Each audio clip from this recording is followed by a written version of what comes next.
Ramos, quien muy amablemente nos está esta conversación para empezar a desandar, ¿no? Desde el punto de vista de su valoración, el momento político, el momento económico, que tiene tanta relación siempre, pero que en Venezuela son realmente tremendamente, van de la mano, diríamos, de esta manera.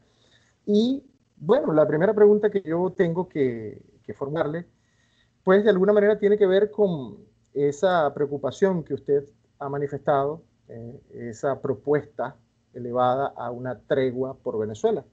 Es una tregua de la que ya en otras ocasiones hemos conversado, economista, pero que no hay ninguna luz hasta el día de hoy que estamos conversando de que eso pueda darse. Tenemos de un lado un gobierno que hace lo que hace para sostenerse y una oposición que de alguna manera pues ve que el fin justifica los medios, ¿no? En el interín, entre los dos polos, están los venezolanos que llevamos la peor parte.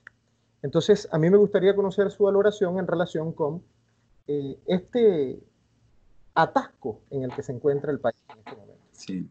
Bueno, muy buenos días, Gelet. Un gusto conversar contigo y conversar para los oyentes de Panorama.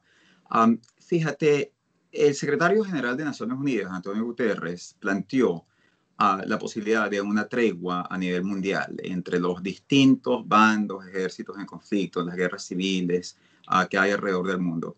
Y esa tregua ha sido acatada prácticamente por todos los bandos en conflicto. O sea, en este momento, durante la pandemia del coronavirus, nosotros no tenemos enfrentamientos armados porque se ha decidido deponer las armas. Bueno, Venezuela no está en medio de un conflicto armado, pero Venezuela ha estado en medio de un conflicto que ha tenido costos similares a los de conflictos armados.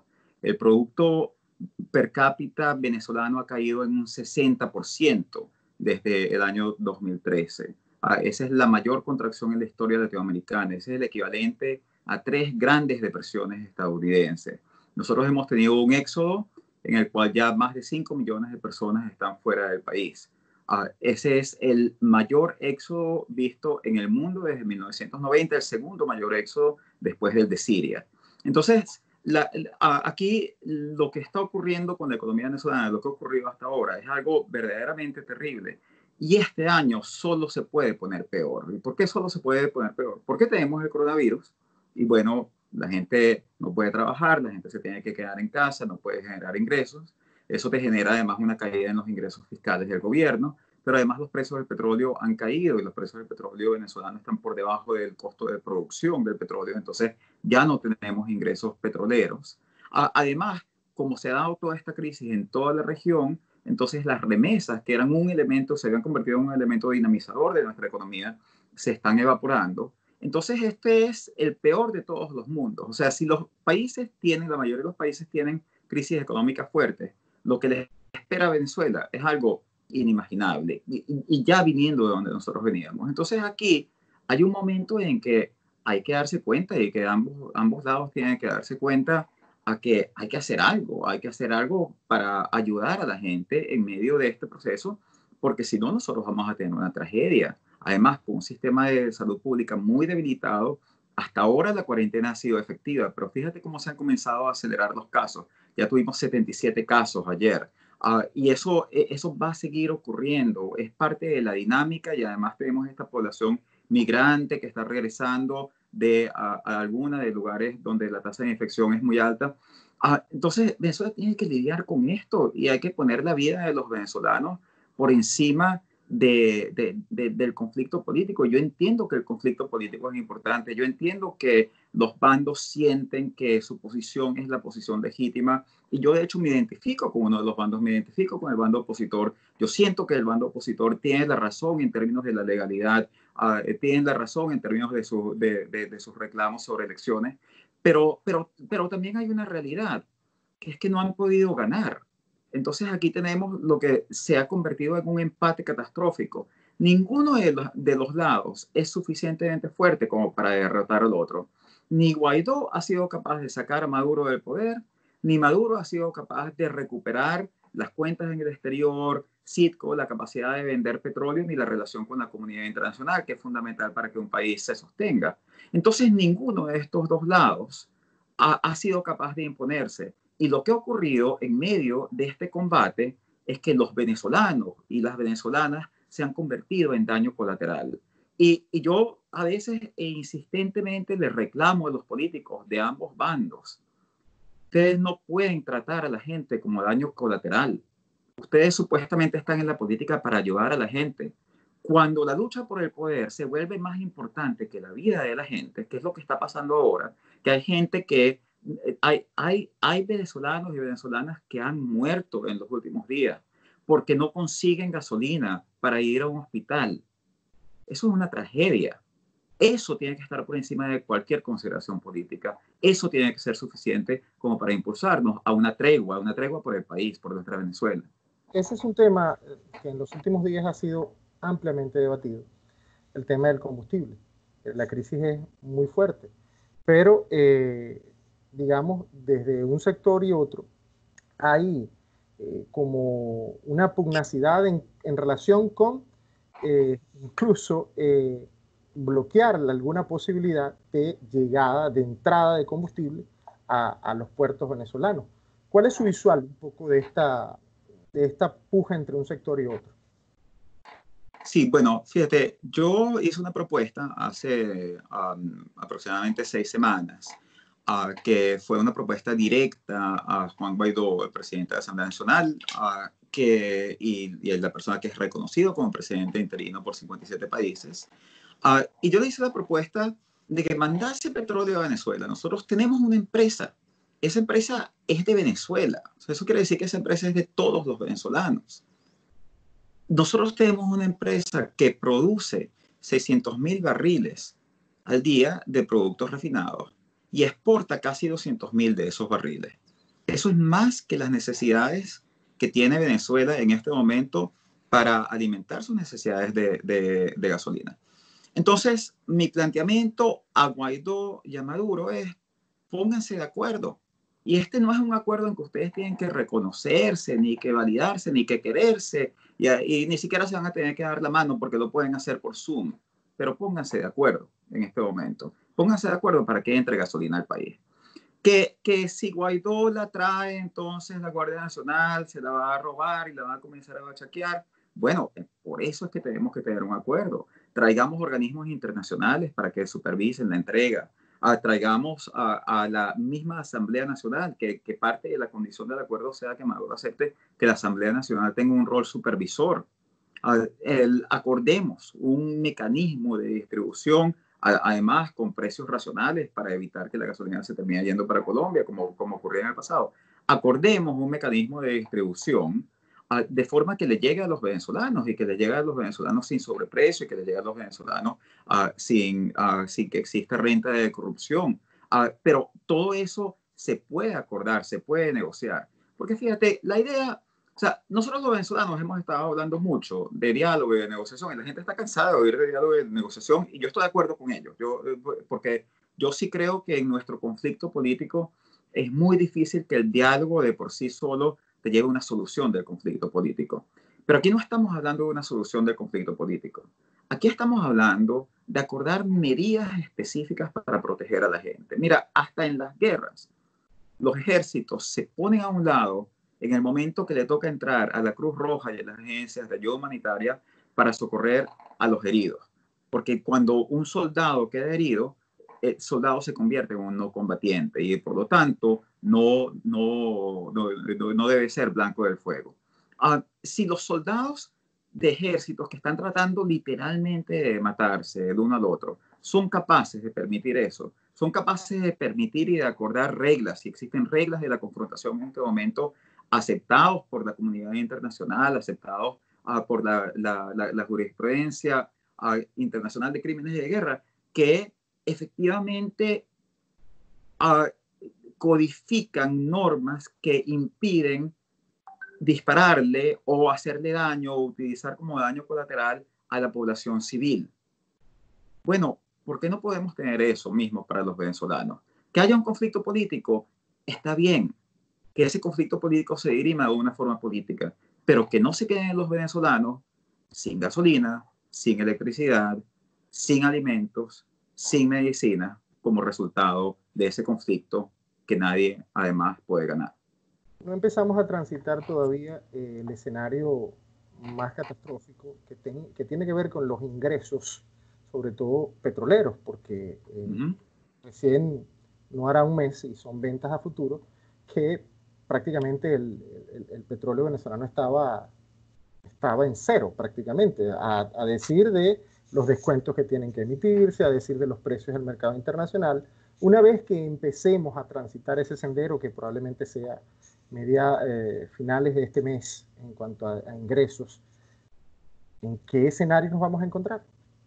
No, yo creo que va a ser un escenario terrible. Yo creo que primero nosotros vamos a tener una aceleración de la inflación nuevamente. O sea, vamos a regresar, habíamos bajado la inflación, estaba entre 5.000 y 8.000%, dependiendo de la medida que tú utilizabas, que fue menor a los casi 2 millones que llegamos a tener, pero yo creo que se va a volver a acelerar. Ya lo vimos en los últimos datos de la Asamblea Nacional.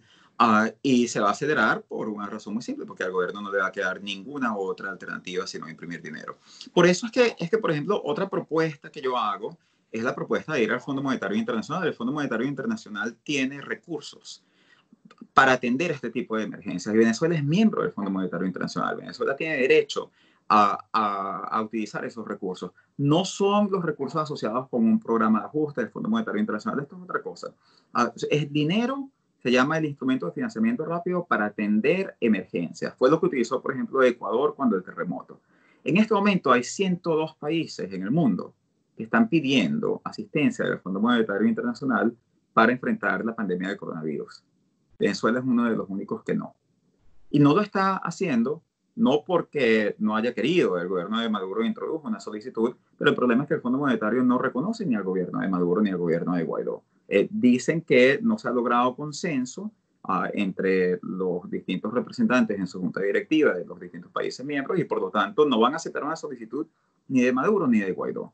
Entonces, ahí la única forma en la que nosotros consigamos ese dinero es que se pongan de acuerdo y que hagan una solicitud conjunta. Con eso nosotros podríamos obtener 2.600 millones de dólares. Nosotros necesitamos, de acuerdo con mis estimaciones, aproximadamente 1.800 millones de dólares para un plan de transferencias a las familias que se quedan en su casa como producto de la crisis del coronavirus. Estaríamos hablando de un plan de $100 por familia al mes durante un periodo estimado aproximadamente de 5 meses. Se puede pagar con el dinero del Fondo Monetario, está ahí, pero necesitamos esa solicitud conjunta. Si eso no se hace, entonces estamos entrando en el escenario catastrófico. Y el escenario catastrófico es un escenario donde el gobierno va a seguir imprimiendo dinero, pero nosotros vamos a tener cada vez mayor escasez de las cosas básicas. Lo que nosotros estamos viviendo en este momento con la gasolina, lo vamos a comenzar a vivir con los alimentos. Y ahí yo estoy muy, muy preocupado de que en Venezuela este año se puede dar una hambruna y nosotros podemos ver morir a miles, decenas de miles, posiblemente cientos de miles de personas, simplemente porque no hay suficientes calorías como para sostener el consumo calórico básico de subsistencia. Esto es algo gravísimo. O sea, en Venezuela está a punto de ocurrir una tragedia no vista en este hemisferio en más de 100 años. Tenemos que hacer algo para evitarlo.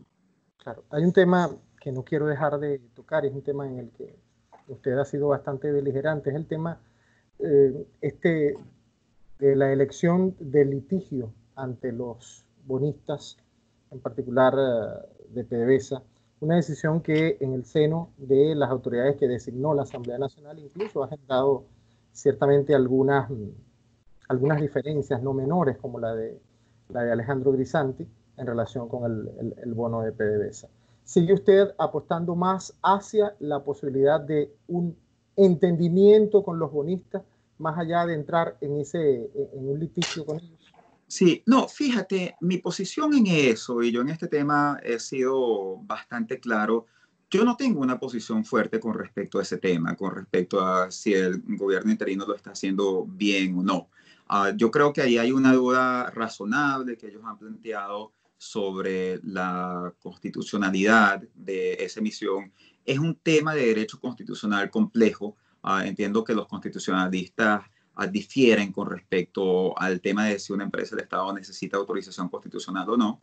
Bueno, el gobierno interino, basado en una evaluación legal a la que yo no he tenido acceso porque yo no soy miembro del gobierno interino, ha decidido disputarlo. La única observación que yo he hecho es que Alejandro Grisanti, un economista que yo respeto mucho y que fue miembro de la Junta Directiva ad hoc de PDVSA, ha hecho señalamientos sobre la base de las recomendaciones de los abogados y dijo en una carta que se dio a conocer que los abogados de la República le habían dicho a la Junta Directiva de PDVSA ad hoc que esa estrategia tenía una muy alta probabilidad, más de 60% de fracasar. Y ahí es donde yo lo único que diría es, bueno, okay, vamos a ver esto, vamos a ver qué es lo que dice Alejandro, vamos a ver cuáles son los otros argumentos, porque si estamos corriendo una estrategia riesgosa, entonces tal vez tiene sentido hacer otra cosa. Ahora, yo también, como te decía, aquí hay cosas que se han manejado entre los acreedores y el gobierno interino, donde yo solo puedo presumir la buena fe de nuestros representantes. Ellos dicen que los acreedores han sido intransigentes, ellos dicen que los acreedores, que no se ha podido lograr un acuerdo razonable con los acreedores. Y bueno, yo no tengo por qué desconfiar de eso, si eso es lo que ellos dicen.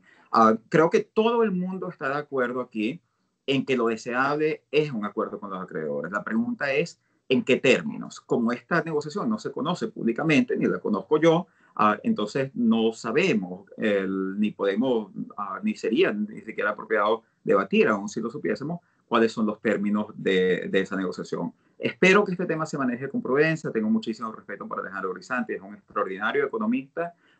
Entiendo que fue apartado de sus labores del gobierno interino, más que todo por consideraciones personales. Le deseo lo mejor y bueno, sí creo que hay que tomar muy en serio su opinión sobre este tema. Yo aquí, donde yo te diría que yo sí tengo críticas, es en otros casos en los cuales ya se ha conocido bien la estrategia legal y en particular el caso de Cristalex. Fíjate que nosotros tuvimos ayer justamente el anuncio de la Corte Suprema de Estados Unidos que desestimaron la solicitud de apelación que hizo el gobierno interino. Y aquí sí te puedo hablar con mucho más conocimiento y posiblemente dentro de un tiempo te podré hablar con más conocimiento del PDVSA 20, después de que tú sabes que en Estados Unidos se publican todas las sentencias, se publican todos los alegatos, uno puede leerlos. En este momento eso no es posible con el caso del PDVSA 20. En el caso de Cristalex, nosotros sí sabemos que se cometieron errores muy graves y en particular sabemos que Cristalex fue capaz de probar el alter ego. El alter ego es probar que la República y la entidad que es dueña de los activos, que en este caso es PDVSA, son lo mismo. Eso es algo que no es usual. O sea, si usted trata de hacer eso, por ejemplo, con una empresa del gobierno estadounidense, generalmente no lo va a poder lograr. Si lo hubiese tratado de hacer con PDVSA antes de Chávez, no lo habría logrado, porque las cortes respetan el hecho de que hay lo que se llama el principio de responsabilidad limitada, que un acreedor no puede ir por los activos de una empresa para cobrarse una deuda del dueño de la empresa. De la misma forma en que si la empresa se endeuda mucho, no pueden quitarte tus activos personales para cobrarse una deuda de la empresa. Ahora, ese principio se rompe en el momento en el que los demandantes pueden establecer literalmente que el gobierno estaba utilizando a PDVSA como una caja chica. Y ellos lo establecieron con el gobierno de Chávez, pero tenían que establecerlo también con el gobierno interino, con el gobierno de Guaidó que reconoce a los Estados Unidos. Y ahí hubo un error garrafal que hizo la Asamblea Nacional, donde la Asamblea Nacional decidió nombrar directamente a la Junta Directiva de Citgo. Eso es algo totalmente inapropiado y es algo sinceramente que yo creo que cualquier estudiante de derecho que tenga conocimiento básico de derecho mercantil te puede decir que eso es algo inapropiado. La Asamblea Nacional podía a lo sumo nombrar las juntas de OTPBS, las juntas de OTPBS tenían que nombrar la junta de PDB Holding, esa tenía que nombrar la junta de Citgo Holding y esa era la única que podía nombrar la junta directiva de Citgo Petroleum. Eso fue algo que Cristalex utilizó en la corte como un alegato y como evidencia de que la misma forma de manejo que se tenía de PDVSA por parte de Chávez y de Maduro, ahora la tenía el gobierno de Guaidó. La Corte aceptó ese argumento, aceptó el alter ego, y por eso es que nosotros hemos perdido Citgo. Y quiero decir esto con toda responsabilidad. Citgo se perdió. Es simplemente cuestión de tiempo. O sea, tenemos que entender lo que pasó aquí. Aquí hubo una sentencia firme ya que ha ido a la Corte Suprema y que la Corte Suprema se negó a escucharla, o sea, esa sentencia quedó firme, que es una sentencia que le da derecho a Cristalex a embargar las acciones de PDB Holding. ¿Cuál es la situación ahora? Que por las sanciones no pueden hacerlo sin pedir una licencia. Van a pedir una licencia, vamos a ver qué dice el Departamento del Tesoro. Pero las sanciones en algún momento se van a terminar. En algún momento van a levantar las sanciones. No sé si cuando caiga Maduro, o cuando se rinda Guaidó, o cuando se mueran los dos. No sé, pero en algún momento se va a levantar. En ese momento cesa totalmente la protección a Citgo y en ese momento Cristalex toma control de Citgo. Entonces, Cristalex está perdida. La decisión de la Corte Suprema quiere decir que Cristalex está perdida y es solo cuestión de tiempo antes de que los acreedores la capturen. Sí, sin embargo, justamente el equipo de Guaidó está encomendado a esas sanciones como una protección hacia Citgo. Eso es al menos lo que ellos dicen. Sí, no, y es correcto. Y fíjate, en ese punto, yo reconozco que la labor de ellos ha sido muy buena. Ellos, o sea, digamos, yo tengo muchos problemas con las sanciones. Y creo que, por supuesto que no era necesario sancionar al país ni a la industria petrolera para proteger Citgo. Pero yo sí creo que ellos lograron convencer al Departamento del Tesoro que tenía que poner unas medidas que efectivamente iban a ser medidas de protección de activos. Y reconozco el trabajo de José Ignacio Hernández, y reconozco el trabajo de la Junta de PDVSA y del embajador Vecchio en lograr eso. Y eso es correcto, pero esa protección es solo temporal. Esa protección es solo mientras duren las sanciones. Y además, hay que acordarse de otra cosa. O sea, hay dos límites de esa protección. Una es cuando cesen las sanciones. Cuando cesen las sanciones, y pongamos que es un momento que hay una transición en Venezuela. Pongamos incluso que es la transición más favorable a Guaidó, que Guaidó asume el poder. En ese momento que Venezuela ya no está sancionada, se levantan las sanciones, en ese momento los acreedores pueden lo primero que va a hacer Cristalex esa misma mañana va a ser ejecutar la demanda. Ahora, también tenemos que recordar que esa protección no es absoluta. Las sanciones existen, pero también existen las licencias. El Departamento del Tesoro ha dado licencias para muchas cosas y le ha dado licencias a acreedores para embargar activos. A los que se los dio fue a los tenedores del PDVSA 20. Ahora está suspendida temporalmente, pero ellos tienen una licencia. Hay una diferencia entre Cristalex y el PDVSA 20. Los de PDVSA 20 tienen una licencia. ¿Por qué le dieron una licencia en su momento a los acreedores del PDVSA 20? Bueno, por múltiples razones. Yo lo que sé es que en este momento Cristalex se está presentando en el Departamento del Tesoro y está diciendo, miren señores, nosotros tenemos una sentencia firme de la Corte Suprema, por lo tanto ustedes nos deberían dar una licencia. ¿Cómo va a reaccionar el Departamento del Tesoro frente a ese argumento? Yo no sé, yo no voy a predecir a un resultado legal y mucho menos un resultado técnico de una decisión del gobierno estadounidense. Lo que quiero puntualizar es que esos riesgos existen. Existe riesgo de que el Departamento del Tesoro decida dar una licencia a Cristalex sobre la base del argumento de que tiene una sentencia firme y está la posibilidad de que en el momento en que el gobierno estadounidense lo vea indicado, por ejemplo, por los desarrollos políticos, esas sanciones se levanten, en ese momento Cristalex va a poder proceder a embargar Citgo. Y como te decía, yo creo que ahí hay que analizar la responsabilidad de esa decisión de la Asamblea Nacional. Hay otras decisiones que se han tomado que a mí también me parecen problemáticas. O sea, ¿por qué se emitió el bono Citgo Holding 2024, el llamado bono Guaidó. ¿Por qué ese bono se emite sin autorización de la Asamblea Nacional? O sea, tú estás diciendo que para emitir bonos y para poner activos en garantías con el PDVSA 20 necesitas autorización de la Asamblea Nacional. Pero el único bono que ha emitido Guaidó no fue llevado ante la Asamblea Nacional. Y ese bono ponía propiedades, refinerías y otras facilidades de Citgo Petroleum en garantía, como garantía. ¿Por qué no se llevó ante la Asamblea Nacional?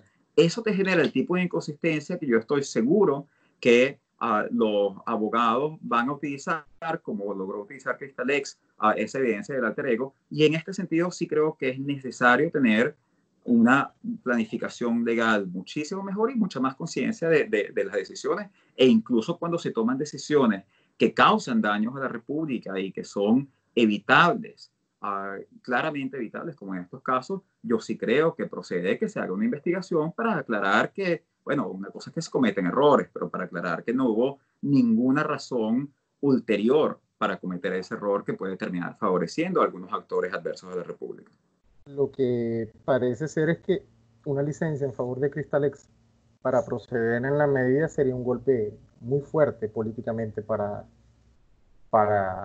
la oposición en este caso, lo cual probablemente haga demorar esa decisión, ¿no cree usted? Sí, es posible, es posible. Lo que pasa es que, por eso te dije que yo no iba a entrar a juzgar sobre cuál era la probabilidad. Simplemente quiero alertar que es una posibilidad, esa posibilidad existe, y también que el gobierno estadounidense toma decisiones sobre la base de una serie de consideraciones. Venezuela es una consideración, pero Venezuela no es la única consideración. Hay otras consideraciones, y otra consideración puede ser los intereses de los acreedores y puede ser además los intereses de proteger los derechos de propiedad en Estados Unidos, porque el régimen de contratos en Estados Unidos, todos los días se firman miles de contratos con garantías. Entonces, el rol del Estado es proteger esas garantías. Cada vez que no se puede ejecutar una garantía, hay un problema para la seguridad de los derechos de propiedad. Y el Departamento del Tesoro ve ese como un rol importante de ellos, proteger los derechos de propiedad, y por lo tanto puede que entren otras consideraciones. Déjame darte otro ejemplo de donde aparentemente entraron otras consideraciones. El ejemplo de Nainas. Nainas AB es la compañía que PDVSA tenía, la compañía de refinanciación europea, conjuntamente con unos socios suecos. Esa compañía, ¿qué fue lo que ocurrió recientemente? Que el gobierno de Maduro vendió el 35% de las acciones. ¿Por qué? Porque Nainas estaba sancionada, era un problema para los suecos, los socios decían, bueno, yo no tengo nada que ver con esto, yo metí, el PDVSA tenía el 50% y los otros el 50,1% y los otros tenían el 49,9%, y decían, oye, yo metí mi 49,9% aquí en una buena inversión, o sea, estos son unos suecos que no tienen nada que ver con Venezuela, y ahora la perdí, y esa empresa estaba dando pérdidas, no pudo pagar sus deudas, hubo un proceso de reestructuración de deuda, y por lo tanto se plantea una negociación en la cual el régimen de Maduro compra ese 35%, perdón, vende ese 35%, y se queda solo con el 15%, y el Departamento del Tesoro, como resultado de esa decisión, le quitó la sanción a Nainas. Nainas puede operar ahora, porque ya no es mayoritariamente de la PDVSA de Maduro. Ahora, esa decisión no fue ni siquiera informada a PDVSA. De hecho, la Junta Directiva de PDVSA ad hoc está reclamando esa decisión. Pero eso te ilustra que Estados Unidos puede tomar decisiones por una serie de otras consideraciones, que no son solo la de ayudar a Venezuela. Y esa fue una decisión, o sea, estamos hablando de que ahí se perdió una buena cantidad de dinero, porque digamos, la venta de 35% de una compañía importante, relevante. Entonces, yo no estaría tan seguro de que Estados Unidos va a hacer todo lo posible porque nosotros mantengamos Nainas, porque ya sabemos que no hizo todo, pero no estaría tan seguro que Estados Unidos va a hacer todo lo posible para que mantengamos Citgo, porque ya sabemos que no hizo todo lo posible para que mantuviésemos Nainas. Sobre ese tema de las sanciones hay algo subyacente, y es que las sanciones de alguna manera han creado todo un ecosistema de sombras en el manejo de los recursos de la nación, de los dineros de la República. ¿No le parece que ese es un daño colateral que se ha generado por la aplicación de las sanciones. Sí, no, definitivamente. Y fíjate, ese proceso yo en mis investigaciones lo he referido como el proceso de toxificación financiera. Y es un proceso que incluso comienza antes de las sanciones. Digamos, aquí en Venezuela hubo un momento en que se decidió caracterizar al régimen venezolano como un régimen forajido, como un régimen, se utilizan palabras como narcoterrorismo, por ejemplo. Y otra vez, yo no voy a entrar en el fondo de valorar esos juicios, simplemente digo que eso tiene un efecto sobre la disposición del resto del mundo de hacer negocios no solo con el Estado venezolano, sino con los venezolanos y con toda Venezuela. Porque fíjate desde el punto de vista, y yo trabajé en entidades financieras por muchos años, desde el punto de vista de las entidades financieras, ¿qué es una entidad financiera? Si una entidad financiera la llama a una persona, un venezolano que dice, mira, yo tengo aquí un dinero, yo quiero abrir una cuenta, yo tengo tantos miles de dólares. ¿Qué es lo que dice esa entidad? Dice, bueno, ¿y cómo sé yo que esta persona que me está llamando no es un testaferro del gobierno? Entonces tienen que hacer toda una investigación. Esa es una investigación exhaustiva donde además, si el banco se equivoca, puede pagar un costo reputacional y un costo legal también muy alto. Entonces, muchos bancos dicen, bueno, ¿para qué yo voy a correr ese riesgo? Mejor no le abro ninguna cuenta a ningún venezolano, a nadie que tenga nada que ver con Venezuela. Entonces, eso genera efectos colaterales y esos efectos colaterales nosotros los estamos viviendo todos los días. Hoy tenemos una decisión de DirecTV que decidió cesar las operaciones de DirecTV en Venezuela. Esto también son subproducto de las sanciones. Hay un proceso en las sanciones también que se llama el proceso de sobrecumplimiento, que es que los bancos y los reguladores todos van a hacer todo lo posible por evitar relaciones con Venezuela o con venezolanos, aun si esas relaciones no son estrictamente ilegales, solo porque no quieren verse manchados con ese nombre. Eso pasa incluso con las operaciones de ayuda humanitaria. El gobierno de Estados Unidos y algunos miembros de la oposición han dicho que no están prohibidas las operaciones de ayuda humanitaria. Eso en realidad no es totalmente cierto, es en parte cierto. No es totalmente cierto por dos razones. Una, es que, digamos, la compra de alimentos y medicinas en este país se hace con los ingresos del petróleo, se ha hecho siempre con los ingresos del petróleo. Entonces, que te digan, tú puedes comprar todos los alimentos y medicinas que quieras, pero no te vamos a vender petróleo, es como que venga tu jefe y te despida y te diga, tú ya no tienes trabajo, pero te diga, no, no te preocupes porque tú puedes seguir comprando lo que quieras. Ve para el mercado y compra algo. Sí, pero no tengo plata para hacerlo. Esa es, digamos, una razón fundamental, pero la otra razón es que muchas de las entidades que podrían estar involucradas en ayuda humanitaria no lo hacen también por este riesgo de ser identificados como vinculados con un gobierno forajido. Fíjate, o sea, eso digamos, se ha visto muy frecuentemente a cada rato que los bancos le dicen a ONGs venezolanas, porque tienen el mismo problema. Si se presenta una ONG, y puede ser una ONG muy loable, ¿cómo sabe el banco que no tiene vínculos con el gobierno? ¿Cómo sabe el banco que no está simplemente lavando dinero del gobierno?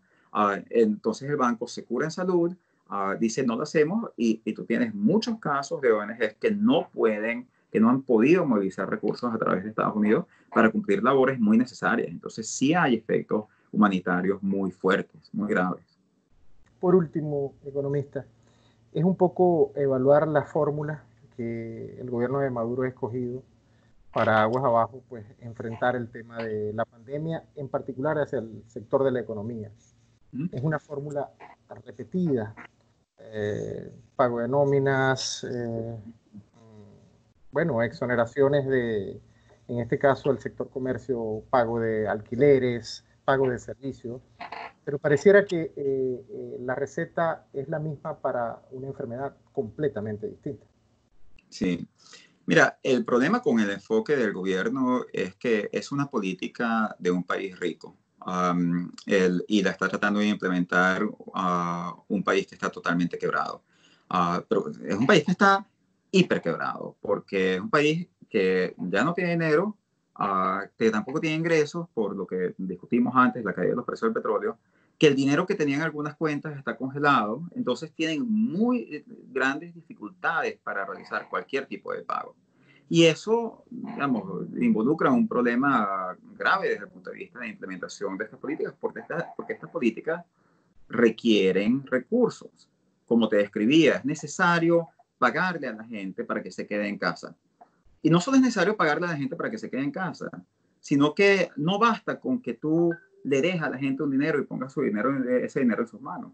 Cuando la gente va a salir a comprar cosas, tiene que haber bienes en los anaqueles. ¿Y cómo van a estar esos bienes ahí si no se están produciendo? Hay que importarlos, hay que producirlos. Ciertamente hay que tener gasolina, por ejemplo, para llevar los alimentos del campo a la ciudad. Entonces, hay toda una serie de procesos que requieren recursos adicionales que el gobierno no tiene.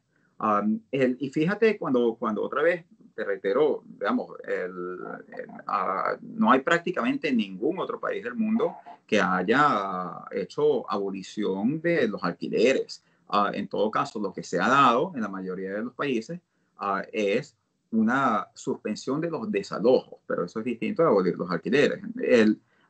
Y eso, por supuesto, digamos, es muy bueno para el inquilino, no es muy bueno para el dueño, evidentemente, entonces te genera un costo económico que el dueño está obligado a pagar, las empresas están obligadas a pagar los costos de nómina, a pesar de que no necesariamente están generando ingresos, el gobierno se ha comprometido a pagar los de la pequeña y mediana empresa, pero hasta ahora, según yo tengo entendido, no hay ninguna empresa que haya recibido transferencias del gobierno por este concepto.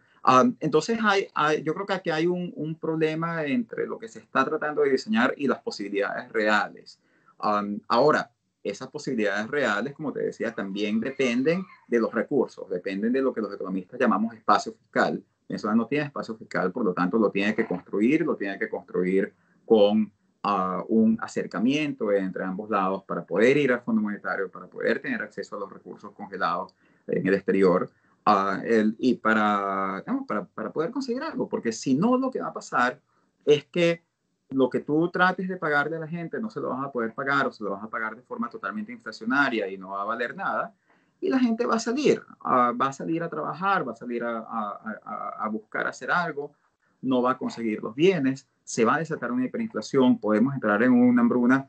Volvemos a este escenario catastrófico. Ese escenario hay que hacer todo lo posible por evitarlo, porque ese escenario se puede llevar por delante cientos de miles de vidas de venezolanos. Economista, muchísimas gracias por su tiempo y quisiera pues, permitirle un par de minutos más para un mensaje final que tenga para nuestra audiencia. Venezuela atraviesa un momento muy difícil. Los venezolanos hemos vivido 2 décadas de confrontación muy fuerte y esa confrontación se ha vuelto muchísimo peor en los últimos años. Esa confrontación nos está haciendo daño. Nos está haciendo daño a nuestro modo de convivencia, nos está haciendo daño a nuestra posibilidad de existir como sociedad y puede comenzar a hacer daño a nuestras vidas, a nuestra propia supervivencia. Hay que actuar con madurez. Yo creo que es el momento en que los venezolanos nos tomemos en serio la necesidad de pedirle a los políticos de ambos bandos, de cualquier estirpe, por favor, pongan la vida de los venezolanos por encima de la lucha política. Sí, llegar al poder es importante, pero no puede ser más importante que la vida de la gente. Y no se pueden aplicar políticas ni medidas que lo que hagan es empeorar la vida de la gente. Vamos a hacerle ese pedido y vamos a hacerle esa exigencia a nuestros representantes, a nuestros políticos, a la gente que tiene el poder, que no tenemos la mayoría de los venezolanos. Por favor, acepten esta tregua por Venezuela, por la vida de nuestros seres queridos. Por favor, pónganse de acuerdo.